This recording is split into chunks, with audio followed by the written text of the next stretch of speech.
आज से उत्तर प्रदेश विधानसभा का शीतकालीन सत्र शुरू हुआ है। आज पहले दिन सुधाकर सिंह को श्रद्धांजलि दी गई, कार्यवाही स्थगित हो गई है। लेकिन इस सत्र में आगे क्या होने वाला है, इसकी झलक आज जरूर दिख गई।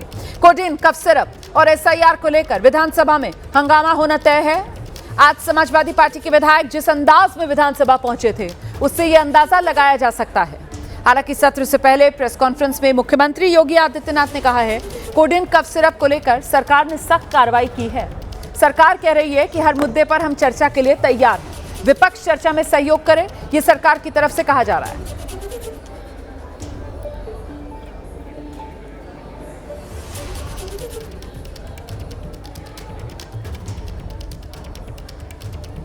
तो उत्तर प्रदेश विधानसभा का शीतकालीन सत्र शुरू होने से पहले मुख्यमंत्री योगी आदित्यनाथ ने कोडेन कफ सिरप मामले में हुई कार्रवाई को लेकर विस्तृत बयान दिया है। योगी आदित्यनाथ ने बताया कि पुलिस ने इस मुद्दे पर एनडीपीएस के तहत कार्रवाई की है, जिसके बाद कई गिरफ्तारियां की गई हैं। साथ ही इस मामले को लेकर सीएम योगी आदित्यनाथ ने समाजवादी पार्टी पर जोरदार निशाना साधा। उन्होंने दो टूक अंदाज में कहा है कि हर माफिया के संबंध समाजवादी पार्टी से पाए जाते हैं।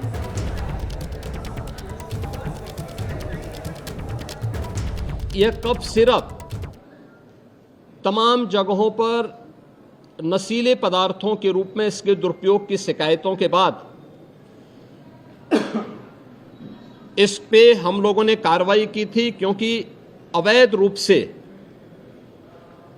इसकी तस्करी की शिकायतें आई थीं और ये उत्तर प्रदेश पुलिस ने एनडीपीएस, जो उत्तर प्रदेश का एफएसडीए विभाग है, इसके नेतृत्व में हम लोगों ने उसको एनडीपीएस के दायरे में लिया, क्योंकि माननीय उच्चतम न्यायालय ने भी इसको इस रूप में माना है और इस पे कार्रवाई प्रारंभ की है। यह कार्रवाई उत्तर प्रदेश सरकार के द्वारा एफएसडीए, यूपी पुलिस और एसटीएफ इनके द्वारा प्रारंभ की गई है, जिसमें अब तक हम लोग काफ़ी बड़े पैमाने पर इसके अवैध तस्करी के प्रकरण को पकड़े हैं और इसमें व्यापक गिरफ्तारियां भी हुई हैं। यह हर व्यक्ति जानता है कि हर माफिया के संबंध समाजवादी पार्टी से रहे हैं। जिन अभियुक्तों को एसटीएफ या यूपी पुलिस की कार्रवाई में पकड़ा गया है, उनके कुछ संबंध समाजवादी पार्टी से सामने आए हैं। जो सपा प्रमुख के द्वारा कहा जा रहा है, ये वही स्थिति है कि यही कसूर मैं बार बार करता रहा, धूल चेहरे पर थी और आईना साफ करता रहा। यानी फोटो इनकी है उन माफियाओं के साथ, तो स्वाभाविक रूप से अवैध लेन देन में भी संलिप्तता कहीं ना कहीं सामने आएगी। जांच आने दीजिए, दूध का दूध और पानी का पानी सबके सामने आएगा। देखिए, समाजवादी पार्टी से सांसद डिंपल यादव ने एसआईआर को लेकर केंद्र सरकार और चुनाव आयोग पर जोरदार हमला बोला है। वो कह रही है कई लोगों के नाम वोटर लिस्ट से जानबूझकर काट दिए गए हैं। इस मामले पर चुनाव आयोग को जवाब देना चाहिए और इसके साथ ही उन्होंने कहा, चुनाव आयोग और केंद्र सरकार मिलकर काम कर रहे हैं। इस वक्त मेरे साथ मौजूद है डिंपल यादव। मैम, एसआईआर को लेकर के आप लोगों की बहुत सारी आशंकाएं हैं, लेकिन जो इलेक्शन कमीशन कह रहा है उसमें तो जो देश का नागरिक है उसको तो कोई दिक्कत ही नहीं है।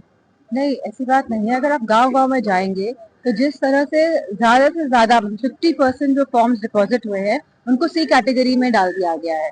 तो अब मुझे लगता है, और सरकार की तरफ से, इलेक्शन कमीशन की तरफ से जिस तरह का सपोर्ट मिलना चाहिए था वो बिल्कुल नहीं मिल पा रहा है और संगठन के माध्यम से पॉलिटिकल पार्टीज इसको अंजाम देने में लगी हुई हैं और कहीं ना कहीं जिस तरह से वोट कट रहे हैं और खुद उत्तर प्रदेश के मुख्यमंत्री कह रहे हैं कि 4 या 5 करोड़ वोट कट जाएंगे, तो अपने आप में ये इलेक्शन कमीशन में सवाल चिन्ह उठाता है। लेकिन चुनाव आयोग तो ये कह रहा है ना कि अभी तो प्रोसेस चल रहा है। इस तरीके की आशंकाएं भ्रमित क्यों किया जा रहा है लोगों को? चुनाव आयोग से पूछना चाहते हैं, उन्होंने कितने बीएलओस को ट्रेनिंग दी, किस तरह की व्यवस्थाएं करी और जिस तरह से लगातार बीएलओस आत्महत्या कर रहे थे, किस तरह का प्रेशर डाला गया बीएलओस के ऊपर और जिस तरह से सुसाइड हुए हैं, तो कहीं ना कहीं दर्शाता है कि मिसमैनेजमेंट और चुनाव आयोग हमेशा से सरकार के इशारों पे ही काम कर रहा है।